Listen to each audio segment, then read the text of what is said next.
It's God's children versus bestiality. People whose bloodline is infused with the beast, animals. War is about.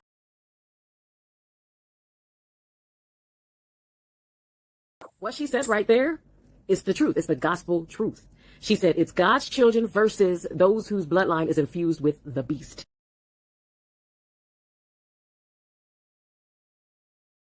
Okay, I did a video about this several months back. It did not get very many views. If you ever wondered why those pale folks, and I'm not just talking about the Anglo-Saxons, I'm talking about all of them, why they hate us so much, it's because they know that we are the chosen seed. And it's not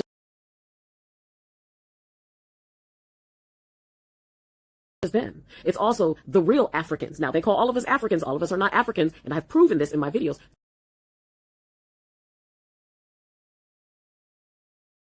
Time and time again, they actually helped them destroy us as a people.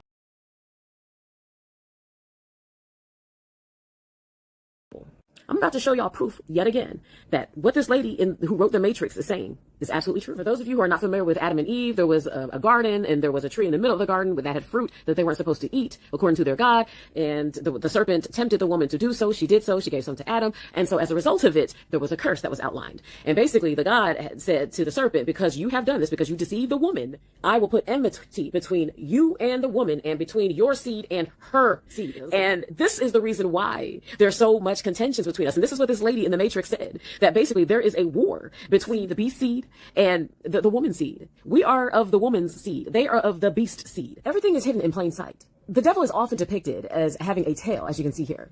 And then there's also a scripture that corroborates that. The scripture says that his tail swept down a third of the stars. You know that he was thrown down from heaven, and he took a third of the angels with him. And it says, and the dragon stood before the woman. Here we go. The woman's seed and the serpent seed. All right. Who was about to give birth, and that she bore her child. He might devour it. Here's the scripture right here. Revelation 12:4. Now, what do they have in common? Huh?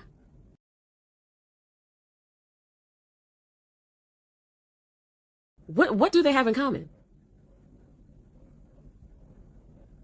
John, I ain't here to lie to you. That's that fight. That's that war that's going on. But it's with him. We're not at war with them. They're at war with us. And they have been warring with us since they got here to this planet. Some say they were created in a lab by Yakub. I mean, there's just so many theories that are out there. I'm not here to deny or confirm any of the theories that people have about how they got here.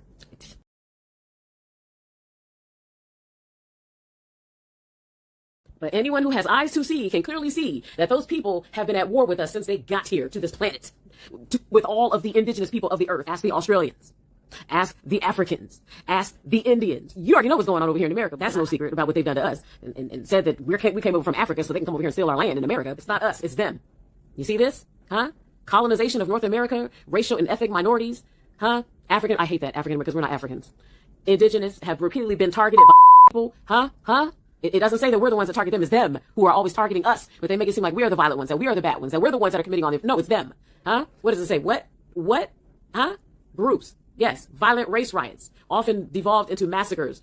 Yes. Mass deaths that were recorded because of them at their hands. Okay? Since the 1900s, there have also been a number of protests and riots led by us in response to police brutality, the modern day slave patrol. If you ever wondered why they hate us so much and why they're at war with us, it's because they are the seed of HaSatan, Satan, le Diablo. And here's the final proof. Huh? Right there in the Bible. That book that most people who call themselves Christians don't even read and don't even know what's in it.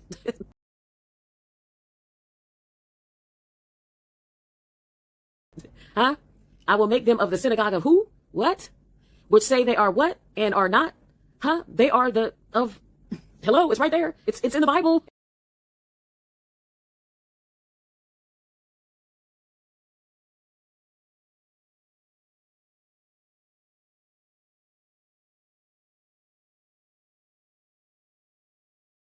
We all agree that there were people here before Adam and Eve, right? Unless it's your belief that brothers and sisters mated to populate the entire globe. Because obviously, if Adam and Eve were the only people, then their children would have to make babies with their other children. That doesn't work for many reasons, but for the commonsensical one, empirical evidence points to the fact that incest creates developmental issues for the babies born of incest. And the less known but easily as substantial proof that it wasn't just Adam and Eve is the fact that after Cain kills his brother Abel and is banished from the garden, he tells God that he's afraid that somebody else is going to kill him. And God tells him that anybody that attempts to kill Cain will be cursed 7 times what Cain is cursed for killing his brother Abel. So if it's just Cain, Adam, and Eve, and Cain has been banished from the garden and only his parents Adam and Eve are left, who is he afraid of at all? Because most Christians have been deceived into believing that the canonical texts are the whole truth and nothing but the truth, many never go seeking answers outside of the Bible. But in the book of Enoch, our questions are even further substantiated by the fact that the fallen angels only come to earth to mate with human women. What women would there be to mate with if Eve hasn't even been created yet? Remember, Lucifer is disguised as a serpent in the garden in Genesis chapter 3. But the fall of the angels, according to the book of Enoch, makes the most sense chronologically in Genesis chapter 1, meaning the angels fell and mated with human women prior to the creation of Adam and Eve. It's also important to remember that the fallen angels are the God of the earth. In the canonical text, we are told that the God in us is far greater than the God of this world. So if the true God is not the God of this world and is actually the God that lives in us, who is the God of this world? Like I said, the fallen angel, the Elohim. Let me show you.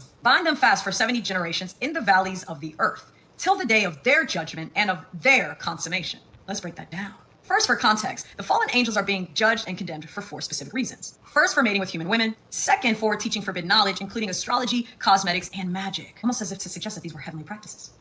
But anyways. Third, corruption and violence in the earth. And fourth, rebellion against divine order. Remember, in Hebrew, the word Elohim, which is used as the English word for God, means God, plural. Gods. Anytime you see an angel in the text, it is a fallen angel, meaning it's a demon. It's even in the word. Angel, Michael, Gabriel. If the fallen angels are the God of this world, there were people already here. Who did the fallen angels create in their image and likeness? Well, in Genesis, we learned that darkness always was and light had to be created. In Enoch, we learned that Noah was an albino that resembled the angels. But anyways.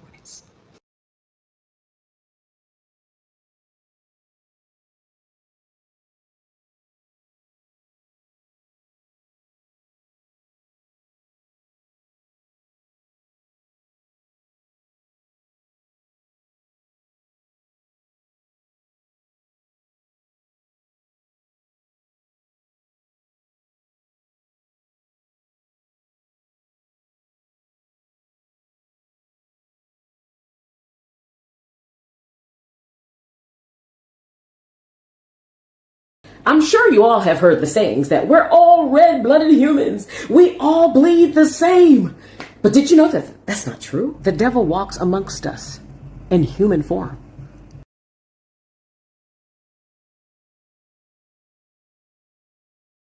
Look, I'm here to show you proof of this. Let me explain. Atheists and non-believers, I don't belong to any faith or anything of that nature, but just let me land. There are people who live and walk amongst us who are of the devil.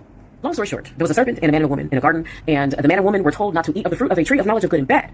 And the serpent actually encouraged them to do so. And the woman was the first one to take a bite of that fruit, whatever it is. They usually say it's an apple, but it wasn't disclosed exactly which fruit that was. And in turn, she gave some to the man. He indulged, and it was said that, now you know sin, you disobeyed, and as a result of it, there are consequences that you will suffer. So the God that created both the humans and the serpent said that I will put enmity between thee and the woman, which is the serpent and the woman, and between their seed, the serpent seed, and the woman's seed. So today I'm talking about the difference between 9 ethers and 6 ether beings. We are not the same species, we don't have the same DNA, and we don't come from the same place. All of your Caucasians, Mexicans, Dravidians, and Arabs, y'all are 6 ether beings, and y'all have what you call pheomelanin, which is the same melanin that animals have. Now, 6 ether beings, y'all only have a double helix in y'all DNA structure. Now, us 9 ether beings, we have a triple helix, and we have 9 series of DNA. And remember, 9 is the number of completion. 9 is the highest number. There's no number that goes past 9. Now, 6 ether beings, the way y'all hair is, y'all same hair that's on y'all head can be found on a whole different species that's on this planet. The way that y'all naturally smell when y'all get in the rain, or just in natural, that's the same smell of a different species on this planet. It's clear as day. It's common sense. Y'all also attract bugs, ticks, and lice in y'all hair, and it's impossible for us to get any of that shit in our hair. Now, us 9 ether carbonated beings, our DNA is set up to go against their laws of physics. This is what they make they fucking movies about. This is why they make GMO foods. This is why they got a new technology called RNA interference to target our DNA and keep our shit locked down. Your DNA was made from source to go against their laws of physics. And us 9 ether beings, our ether grows up towards the sun like a alive growing plant. And 6 ether beings, y'all hair hangs down like a dead plant. And y'all was made in a petri dish in a fucking lab. Because our genetic and our DNA structure is completely different. The white man lied and said that we are all one. We are not all one. So if you're too blind to see the enmity in what he just explained, let me remind you about the segregation, the discrimination, the overcharging us for insurance and everything else that they do. Like just everything that they do to us. If you don't see that, even discrimination of how our hair grows out of our head and we can't get jobs because of that. Okay, so if you don't see all of that stuff and everything, you're living under a rock and you're in denial. But there's clearly enmity between us and them. Here are yet two more scriptures that prove that we are completely different from those people and they come from a completely different seed. They are called the synagogue of Satan, according to the Bible. So they are part of the serpent's seed.